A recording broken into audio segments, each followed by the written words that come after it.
আসসালামু আলাইকুম। আজকে দেখাবো খুব মজার একটা তরকারি রান্না করা, পটল আলু দিয়ে চিংড়ি তরকারি। এখন গরম, খুব সুন্দর মজা করে কিভাবে আমি রান্না করব সেটাই আমি দেখাচ্ছি। আসুন সেটা দেখাচ্ছি। প্রথমে তেল দিয়ে দিলাম ফ্রাই প্যানে, আমি কড়াইতে তেল দিয়ে দিলাম। তেলটা একটু ভালো করে গরম হওয়ার পর আমি এখানে পটল এবং আলুটাকে ভালো করে একটু করে ভেজে নেব। আমি সরিষার তেল দিয়েছি, আপনারা চাইলে আপনারা কিন্তু রেগুলার যে তেলটা আছে সয়াবিন তেল সেটা দিতে পারেন, কারণ আমি একটুটা খাবো না, আমি একটু ডায়েটে আছি, সরিষার তেল দিচ্ছি, সেই জন্য আমি সরিষার তেল দিয়ে রান্না করতেছি। তো এখন দেখাচ্ছি, এটা আমি ভালো করে দেখেন ভেজে নিয়ে একটু করে হালকা করে হলুদ দিয়ে এটা কিন্তু ভেজে নেব। আসলে কি, পটলের তরকারিটা কিন্তু একটু ভেজে রান্না করতে হয়। দেখবে যদি কাঁচা রান্না করেন সেটা কিন্তু অতটা মজা হয় না, কখনো মজা হবে না এতটা। পটল তরকারিটা সবসময় একটু ভেজে রান্না করতে হয়। এটা আমি ভালো করে এভাবে উল্টিয়ে পাল্টিয়ে নরম করে একদম ভেজে নেব। দেখতে থাকুন আপনারা কিভাবে আমি এটা এত মজা করে তৈরি করি। একটু করে লবণ দিয়ে দিলাম, একটু ভাজার পর 5 মিনিট পরে আমি লবণটা দেবো। প্রথমেই লবণটা দিলে কী হবে জানেন তো, এটার পানিটা ছেড়ে দেবে, সেই জন্য লবণটা একটু পরে দিবেন। লবণটা দেওয়ার পর আমি আরও 5 মিনিট করে ভেজে নিলাম।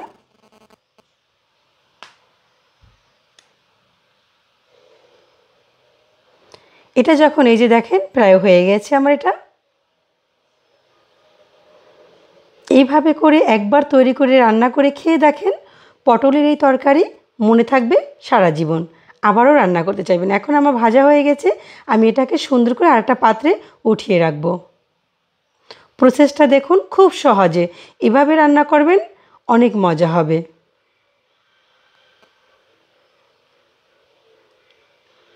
আমি এখানে রসুন কুচি দিয়ে দিলাম কিছুটা, দিয়ে আমি ভালো করে এটাকে একটু ভেজে নেব, হালকা করে লাল করে নিব।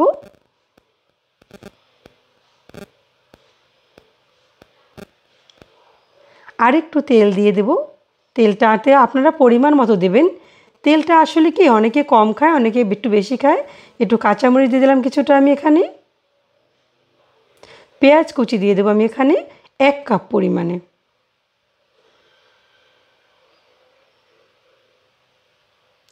আমি কিন্তু এখন বর্তমানে বাংলাদেশে আছি।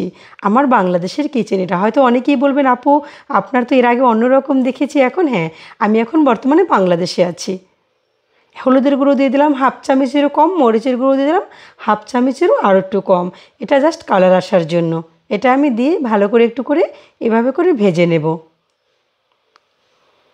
এটা যখন 2 মিনিট ভাজা হয়ে যাবে তখন আমি চিংড়ি মাছ দিয়ে দিব। একদম দেশি চিংড়ি মাছ দেখেন।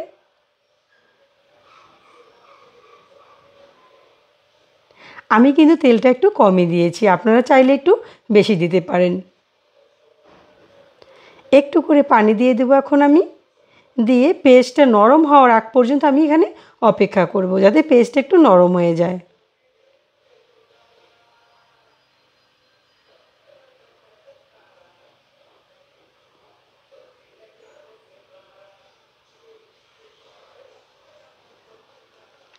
এটা যখন পানিটা শুকিয়ে আসবে, এইভাবে পেঁয়াজটা নরম হয়ে যাবে, এই যে দেখেন এরকম যখন হয়ে যাবে,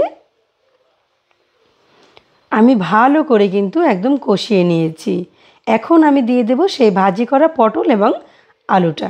দেখুন এভাবে রান্না করে খেয়ে দেখুন, পটল আলুর চিংড়ি তরকারি খুবই মজা হয়, খুবই মজা। লবণ কিন্তু আমি দিয়ে দিয়েছি এর আগে, অফ ক্যামেরায় লবণটা আমি দিয়ে দিয়েছি। প্রথমেই লবণ দিচ্ছি, তারপরে একটু হালকা লেগেছে, ওটা আমি দিয়েছি। লবণটা আপনারা পরিমাণ মতো দিয়ে দিবেন। এভাবে করে সহজ করে পটল আলু চিংড়ির তরকারিটা রান্না করে খেয়ে দেখুন কতটা মজা লাগবে।